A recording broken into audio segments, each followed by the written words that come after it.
आपकी अदालतमध्ये आचार्य प्रमोद कृष्णम यांच्यावर आरोप आहे की हे अभद्र भाषेचा वापर करतात.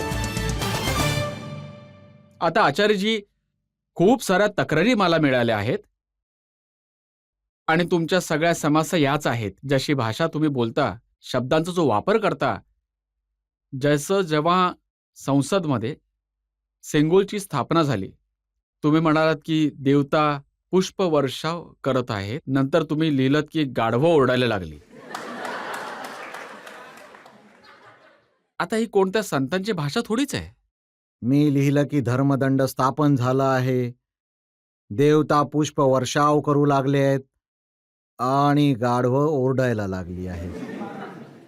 आणि आता तुम्ही खूप मोठे वकील झाला आहात इथे आणि आरोप लावण्याचा तुम्ही अगदी असा संकल्प घेतलाय की आज मला फाशीवरच लटकवून सोडणार. माझा प्रश्न आहे, यामध्ये मी कोणत्या नेत्याचं नाव घेतलंय? कोणत्याही पार्टीचं नाव घेतलंय? कोणत्याच्या माणसाचं नाव घेतलंय? रजतजी, कुठल्याही माणसाला गाढव नाही म्हटलं जाऊ शकत, पण कुठल्या गाढवालाही माणूस नाही म्हटलं जाऊ शकत ना.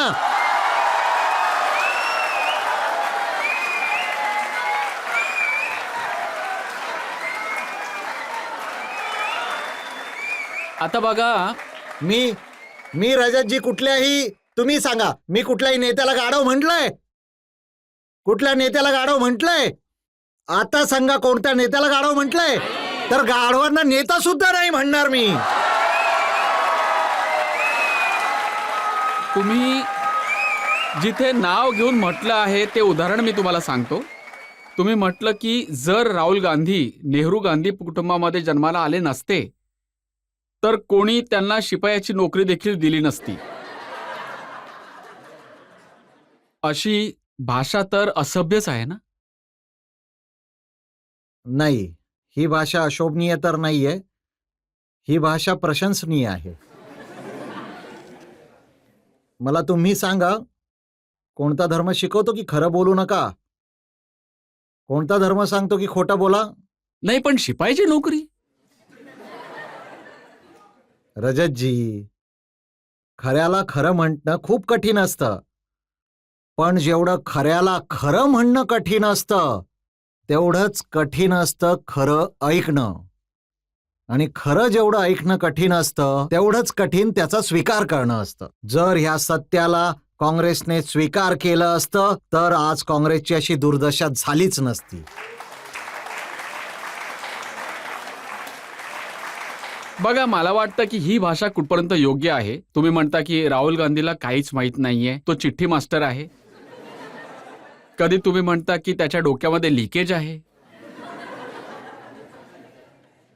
बरं, तुम्ही मला सांगा, राहुल गांधीजींना हे माहितीये की गुळाचं झाड कसं असतं? शेतकऱ्यांबद्दल बोलतात. गुळाचं झाड, गुळाचं झाड. आता गुळाचं झाड माहित नाही कसं असतं हे शेतकऱ्यांबद्दल बोलतात. कधी शेती नाही पाहिलंय, कधी गाव नाही पाहिलं त्यांनी. इंटरनेटवर सुरुवातीला पाहिलं असेल माझं गाव माझा देश. माझं म्हणणं समजण्याचा प्रयत्न करा. तुम्ही तर अगदी हट्ट ठरवलंय की मला आरोपी बनवायचंच आहे. मी राहुल गांधीजींचा विरोधक नाहीये, मी राहुल गांधीजींचा अजिबात विरोधी नाहीये. जर मी राहुल गांधीजींचा विरोधक असतो तर त्यांना सल्ला का दिला असता की भाऊ, रामाचं आमंत्रण स्वीकारा. रामाचं निमंत्रण येणं हे सौभाग्याचं असतं. जे रामाचं निमंत्रण नकारेल तो तर कुठलाच नाही राहणार. हे जर मी तुम्हाला सांगतो, प्रॉब्लेम हा आहे की तुम्ही आधी त्यांच्याबद्दल असं काही बोलत नव्हता. 3 वर्षांपूर्वी तुम्ही म्हटलं की राहुल गांधी त्या कुटुंबातून येतात ज्यांनी देशासाठी बलिदानं दिली आहेत. राहुल गांधी चांगले व्यक्ती आहेत. राहुल गांधी खरे देशभक्त आहेत. मी तर आज पण असं म्हणतो की राहुल गांधीजींच्या कुटुंबाने बलिदान दिलेलं आहे, पण कुटुंबाने बलिदान दिलेलं आहे त्याचं फळ कधीपर्यंत? This is a most important question in front of अस.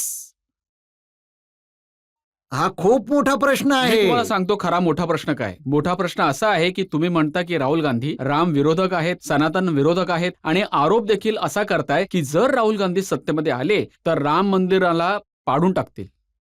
हो नक्की. असं आपल्या म्हणालात शास्त्रामध्ये तुम्ही? असं म्हटलंय की प्रत्यक्षम किंवा प्रमाणम.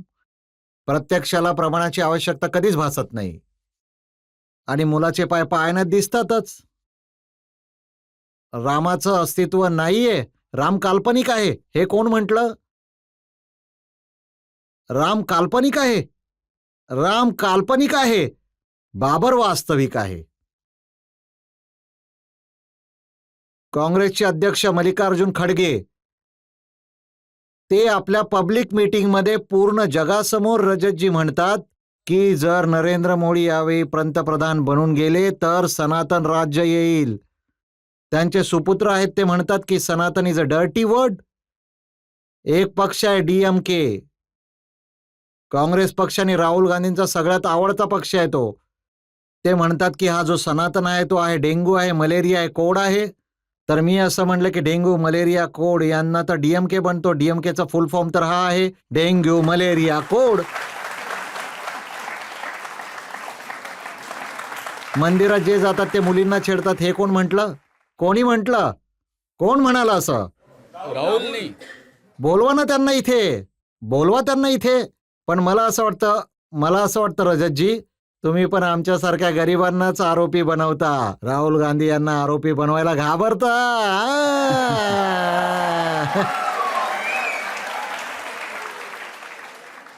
मी मागच्या 40 वर्षांपासून पत्रकार म्हणून आहे.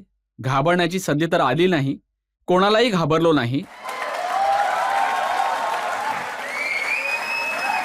आणि तुम्ही म्हणालात म्हणून मी जनतेला सांगत आहे की राहुल गांधींना खूप वेळा इन्व्हिटेशन पाठवलेलं आहे.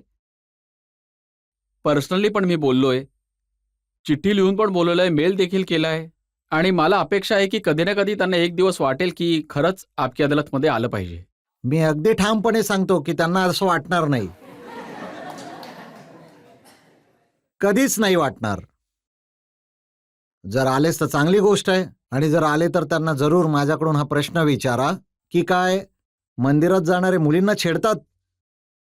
काय राम काल्पनिक आहे?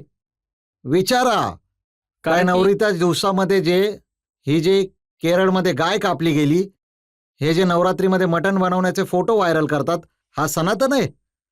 खडकेजींच्या मुलानं म्हटलं की सनातन हा घाण शब्द आहे. काय राहुल गांधींनी प्रश्न विचारला त्यांना की तू हे काय म्हणत आहेस? राम मंदिराची प्राण प्रतिष्ठापना चला आपण मानू की म्हटलंय बीजेपीचा कार्यक्रम आहे. खरं तर असं नव्हतं. जर ते सुद्धा म्हणतात बीजेपीचा आचार्यजी की बीजेपीला देखील काय फायदा झाला? अयोध्येमध्ये जिथे राम मंदिर बांधलं, प्राणप्रतिष्ठा केली, जगामध्ये इतकं गुणगान गायला गेलं, तेव्हाची लोकसभेची सीट हरली बीजेपी. अहो साहेब, बीजेपी हरला आहे, सनातन हारलेलं नाहीये.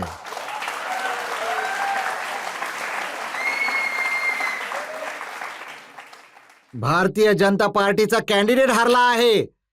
हिंदुत्व हारलेलं नाहीये.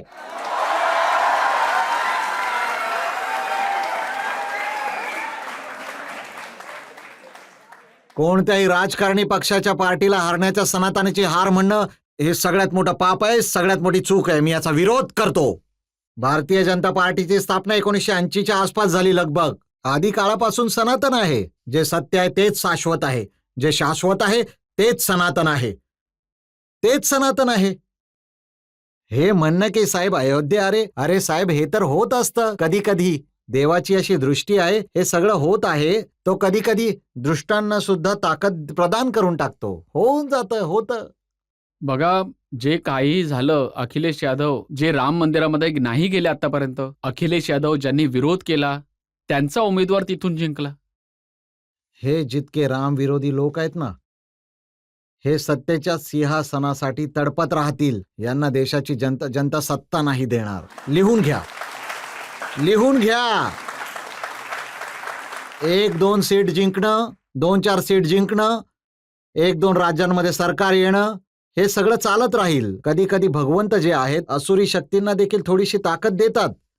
आणि जर असुरी शक्ती वाढल्या नाहीत तर भगवंतांना अवतार घेतील.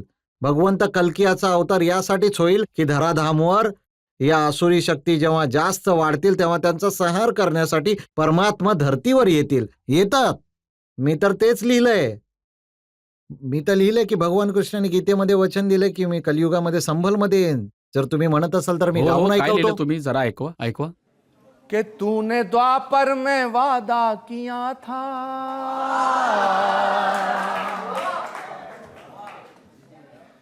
तूने द्वापर में वादा किया था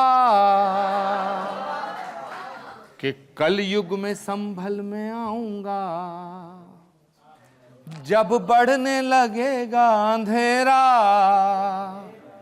आके धरती पे उसको मिटाऊंगा.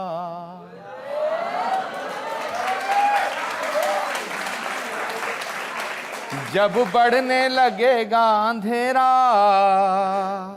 आके धरती पे उसको मिटाऊंगा.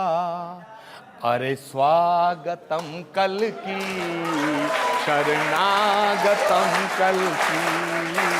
अरे स्वागतम कल की, शरणागतम कल की. अरे स्वागतम कल की, माझ्या सोबत म्हणा. स्वागतम कल की, शरणागतम कल की. अरे स्वागतम कल की, शरणागतम कल की. अरे स्वागतम कल की, शरणागतम कल की.